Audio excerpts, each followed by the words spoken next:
Vandy, do they have a puncher's chance shooting threes? Yeah, I mean, I think that when you play the way that they play, they space the floor, do a great job of moving the ball, moving people, getting to their spots, and I think you've seen how they played in Rupp Arena. I think how you saw them play against LSU. They've got the ability to space the floor. They've got great guard play, you know, with Saban Lee and Scottie Pippen Jr. that can, you know, get by your initial line of defense, which they did against us here a little bit. When they get paint touches, you have to collapse, and that leaves shooters open. And, you know, I think a big thing when you play teams like that is you just can't give them early open looks.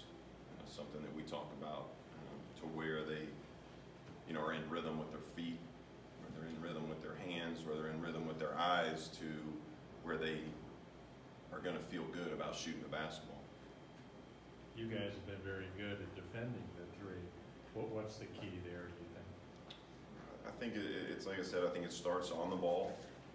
You know, when you have good on-the-ball defenders that can keep the ball in front of you, problems happen defensively whenever teams penetrate, you know, that initial line of defense, and now you're in tags, you're in rotations, and now you're helping to where then teams drive and kick, and now you're playing, you know, in a scramble mode. And I think the amount of possessions, the amount of ball reversals really lead to that for good shooting teams, good passing teams. And I think we did a good job of that on Saturday in Knoxville. You know, whereas Tennessee is, I think, was 6th kind of in the, you know, assisted field goals in the country, and we did a pretty good job, I think, of containing the initial penetration to where that limits then ball reversal for threes. You guys ever have to worry that Emmanuel isn't going to show up? I mean, I think that any of our guys, you know, can have an off night. I think that's one thing that we all have to remember. I think fans have to remember that these are people, these aren't machines, and that they're allowed to play really well. They're allowed to not play to their best. I think the thing about Emmanuel, taking your words, is him not show up. I think Emmanuel shows up every single night. I think he's a guy that competes. He's a guy who's focused. He's a guy that's driven. Now, if shots don't fall, sometimes that's the way the game is, but he's going to be a guy that's engaged in huddles. He's going to be a guy that's talking, that's touching, that is ready to play. Now, whether he plays to the best of his ability, like we've seen really since Christmas, obviously we'll have to wait and see, you know, game to game, but I think we're a different team, which we all can kind of go back and look and see how he played against Utah and Ohio State, and that wasn't as well as he's played since then. But even in those games, he was engaged, he was ready to play, he fought, and now he's obviously being more aggressive offensively and making shots. With Johnny coming on, how much of a luxury is it for you to have 4 guards who can offer so many different things to the team? I think Johnny's a guy that has put time in, that is, you know, kind of listened to Cal and always said, you know, you've got to be ready when your name is called or when your opportunity is given. And he's a guy that has put in that time, that's put in the work, but has also stayed confident, stayed hungry. And obviously we need that. You can't go into a season and only expect 4, 5, 6 guys to drive you, and especially if you're going to win the SEC tournament where you have to play 3 games in 3 days, you're going to have some depth, especially on the perimeter. You look back to our game versus Wofford last year in the NCAA tournament, and we had a guy come off the bench that was in a reserve role and played extremely well and gave us some minutes.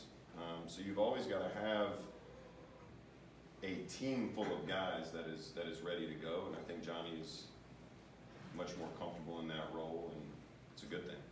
Seems like the team's still trying to figure out how to get that knockout punch from that 10-20 lead to maybe a 16, pushing it out. Is there a key there to kind of unlocking that as we get closer to March? Well, I think it's experience again of learning to play on the road with the lead, learning to play at home with the lead. You've got still different combinations of guys playing longer stretches. You know, and it's young guys being in certain situations like we were the other day where, you know, you missed the 12-minute timeout, you play for an extended period of time, and we got caught with a lineup that was on the floor that had to play a ton of minutes, and you got guys that were gassed, and you give up a couple different offensive rebounds, you give up a late clock 3, and the lead goes, I guess, from, I don't know, what was it, maybe 10 to 4, you know, in a span of 3 possessions.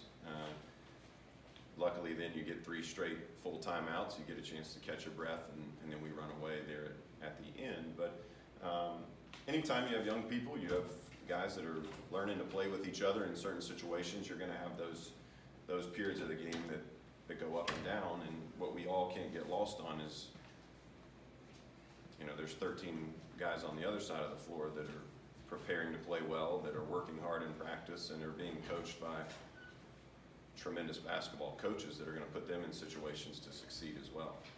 Ashton's, obviously his turnover numbers have gone up a little bit here the last few games. When you put it on the tape, what do you see there? You know, Ashton is a driven, competitive young man that wants to do well first and foremost. And sometimes, you know, Ashton comes in and is trying to make the right play be perfect. Instead of just taking what's there and getting our team into some offense or taking a shot, you know, he's trying to get guys involved, and I think he's really trying to do what coach is asking him to do. He's trying to do what our team is asking him to do, and he wants to win more than anything. And sometimes it's unlucky, sometimes it's him forcing it, sometimes it's the fact that, you know, we haven't had guys play well when they've had their opportunities, and now he's playing extended minutes when he should be coming out and grabbing a quick blow. I don't think it concerns us. I think it's just another opportunity for him to learn and grow. I mean, he's still a young basketball player in the grand scheme of things, and you know, for us, it gives other guys an opportunity to step up and play well, and thankfully for us, they have. Sounds like you're saying he's trying too hard. I think everybody at times tries too hard, you know, and I think that goes back to the character of the people that we recruit. I think it talks about how they're coached here. You know, Coach Cal is unapologetic that we teach winning basketball here. We find that in the recruiting process. Guys want to win. You don't come to Kentucky unless you want to win. Ashton's one of them. Emmanuel Quickly is one of them. Really, everybody in that locker room wants to win, or they wouldn't be here. As a staff, we all want to win, and that's what's number one for us, is teaching our guys how to play winning basketball. Because if you play winning basketball, you're going to play basketball for a long time. Obviously, Keon's 9 rebounds are a big factor Saturday. What did he do that allowed him to get those rebounds? He was active. You know, Keon's an active, live body that doesn't quit the first time he's hit. You know, we had a period of time where he was playing well and then got a little bit sick. I think we talked about that, and now I think he's back feeling 100%. He's practicing really well. He's an active, live body, like I said, that brings tremendous energy. And once again, every time he plays, every minute just gains experience, and that's really what we need for everybody. But for guys like Johnny, guys like Keon, it's big for us moving forward. How often do you think everybody forgets the other team, the other 13 guys, as you say? Well, I think that it's pretty well documented by us, by Coach Cal, that we're the team that we're the most worried about every single day. You know, we're not as worried about the other team, but I mean, the SEC is a tremendous conference. and with great coaches, great home courts. And it's a big deal when Kentucky comes to town. And I think you see teams sometimes play uncharacteristic, you know, for how they have played in the past, because they really want to beat Kentucky more than they want to play well individually. And I think the teams are going to do things. They're going to play well. They're going to play harder. They're going to play more together than they have maybe in previous games. And I think that's why coach is so dead set on teaching our guys how to play winning basketball for 40 minutes. And this group is starting to really feel that and come together, and I think that's why you see us playing better. Cal doesn't really take credit for the improved free throw shooting, and yet this team continues to do well. What's your take on that? I think we have guys that are confident. I think that they have had a demonstrated performance of success making free throws in games, and that's really the biggest thing is when you make them in the games, you're going to feel confident stepping up. I think that when you look at Nick Richards, you talk about Ashton Hagans, you talk about Emmanuel Quickly, guys that have the ball and have been in big time situations, they're going to be comfortable. But I also think you look at guys that have come into, you know, this program or this team this year have been in situations where they've had to take big shots, whether it be in a grassroots game or a high school game. I think you see guys that are playing with more and more confidence daily.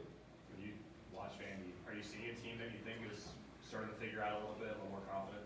Well, I think they're a team that has another very good coach, a good staff that has a tremendous wealth of experience and at the highest level. And I think they're getting a group of folks that haven't had a tremendous amount of success to believe that if they play hard and they play together, that good things will happen.